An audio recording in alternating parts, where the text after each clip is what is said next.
எல்லாருக்கும் வணக்கம். எனக்கு அக்ஷய திருதி அப்படின்னா என்னன்னா, அக்ஷய திருதியில நிறைய வரலாற்று நிகழ்வுகள் நடந்திருக்கு. அதுதான் இந்த வீடியோவில் நம்ம பார்க்க போறோம். ஃபர்ஸ்ட் என்ன அப்படின்னு பார்த்தீங்கன்னா, திரேதா யுகம் தொடங்கிய நாள். திரேதா யுகம் அப்படிங்கிறது பார்த்தீங்கன்னா இரண்டாவது யுகம் அப்படின்னு நம்ம சொல்லுவோம். அது முதல் நிகழ்வு. ரெண்டாவது நிகழ்வு என்னன்னு பார்த்தீங்கன்னா, பரசுராமர் அவதரித்த நாள். அதாவது கிருஷ்ணருடைய 6வது அவதாரமா இருக்கக்கூடியதான் பரசுராமர் அவதாரம். அந்த பரசுராமர் அவதாரம் அவதரித்த நாள் தான் இன்னைக்கு.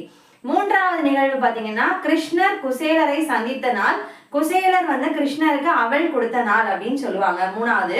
நாலாவது கங்கை இருக்கு பாத்தீங்களா, கங்கை வானத்துல இருந்து பூமிக்கு இறங்கி வந்த நாள். பூமியில ஓடக்கூடிய முதல் நாள் இன்னைக்கு தான் அக்ஷய திருதி அப்படின்னு சொல்லுவாங்க. அடுத்தது பாத்தீங்கன்னா, அன்னபூரணி பிறந்த நாள். அன்னபூரணி அப்படின்றவங்க நமக்கு நல்லா தெரியும். உணவு குறையாம இருக்கணும் அப்படின்றதுக்காக நம்ம அன்னபூரணி தேவியை வணங்குவோம். அன்னபூரணி தேவி